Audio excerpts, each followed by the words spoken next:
अस्सलाम वालेकुम व्यूअर्स। आज हम बात करेंगे एसीसी 501 जीडीपी सॉल्यूशन की। एसीसी 501 ये जीडीपी स्प्रिंग सेमेस्टर का 2021 का है, 2021 जीडीपी बात करते हैं। जीडीपी है जिसमें ये बात की गई, suppose that mister Karim wants to invest in the stocks of Fazal corporation. As an investor he is more interested in knowing that how quickly Fazal corporation will grow in future. यानी कि उन्होंने बात की कि इस चीज़ इन्वेस्टर ये देखना चाह रहे हैं, क्योंकि वो फजल कॉर्पोरेशन में इन्वेस्ट करना चाह रहे हैं और ये देखना चाह रहे हैं कि वो कितना क्विकली ग्रो करता है। और जब एनालाइज किया उसके फाइनेंशियल स्टेटमेंट्स को, तो उन्होंने देखा कि रिटर्न ऑन एसेट्स 12.5% है, नेट इनकम 750 मिलियन है, टोटल इक्विटी 5000 मिलियन है, रिटेंशन रेशियो 60% है और नेट ग्रोथ रेट 8.1% है। ये जो हमें डाटा दिया गया। अगली बात करते हैं, ये उसने क्वेश्चन किया है, उस क्वेश्चन ये है, no as a financial consultant of mister Karim, यानी कि आप मिस्टर करीम के एज ए फाइनेंशियल कंसल्टेंट हैं। He asked you to calculate sustainable growth rate. वो आपसे कह रहा है कि सस्टेनेबल ग्रोथ रेट कैलकुलेट करें फजल कॉर्पोरेशन की। एक तो ये हो जाएगी। दूसरा क्वेश्चन उसका ये है, you are also required to explain him why the sustainable growth rate is always greater than internal growth rate. तो सबसे पहले तो हम सस्टेनेबल ग्रोथ रेट को कैलकुलेट करते हैं और उसका पहले हम फॉर्मूला देखते हैं।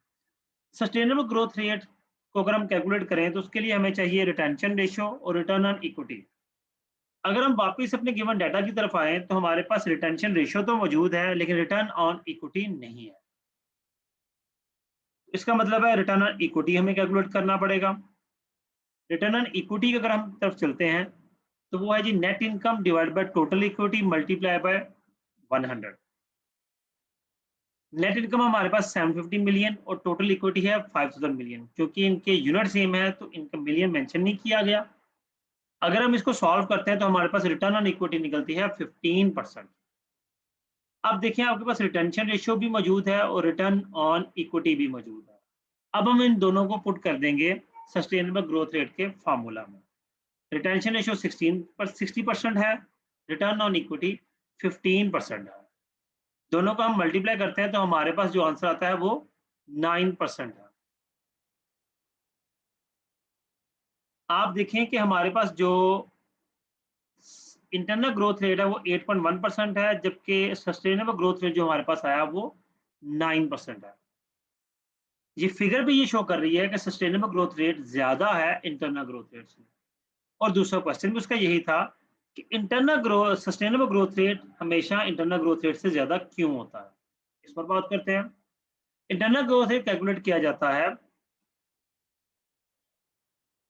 सेल्स और एसेट्स के थ्रू, यानी कि कंपनी की जो सेल में ग्रोथ है, जो एसेट्स में ग्रोथ है, उनके through internal growth rate calculate किया जाता है बाय यूजिंग रिटेन अर्निंग्स। अब ये देखिए, ये तीनों चीजें कंपनी की इंटरनल है। एसेट्स कंपनी के अपने, सेल्स कंपनी कर रही है, सालाना बेस पर अपने प्रॉफिट्स में से जो पोर्शन कंपनी रिटेन रख रही है वो भी कंपनी का अपना है। तो बाहर की कोई भी चीज कंपनी ने यूटिलाइज नहीं की, यानी कि कोई भी एक्सटर्नल सोर्स यूज नहीं किया इंटरनल ग्रोथ रेट कैलकुलेट करने के लिए। क्योंकि ये सारा कुछ इंटरनल है तो इसका मतलब है कि जो एक्स्ट्रा बजट्स हैं उनको यूटिलाइज नहीं किया गया। So that growth rate is just calculated through internal financing and no need of external financing. लेकिन जब हम बात करते हैं एक्सटर्नल सस्टेनेबल ग्रोथ रेट की, तो वो इक्विटी और डेट के थ्रू कैलकुलेट किया जाता है। आपके सामने अभी मैंने सस्टेनेबल ग्रोथ रेट को फार्मूले में रिटेंशन रेशियो और रिटर्न ऑन इक्विटी अप्लाई किया। अब रिटर्न ऑन इक्विटी में मैंने इक्विटी को यूटिलाइज किया। तो एक्सटर्नल फाइनेंसिंग की वजह से सस्टेनेबल ग्रोथ रेट जो है उस वो हमेशा ज्यादा आता है, क्योंकि ये फाइनेंसिंग ज्यादा है, उसका रिजल्ट भी हायर आता है। That's why sustainable growth rate is always higher than internal growth rate.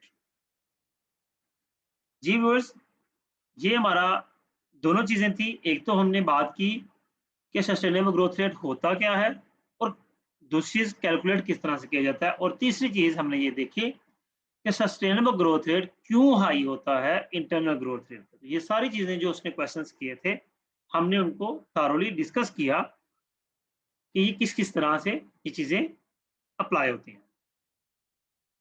जज़ाकल्लाहु खैर।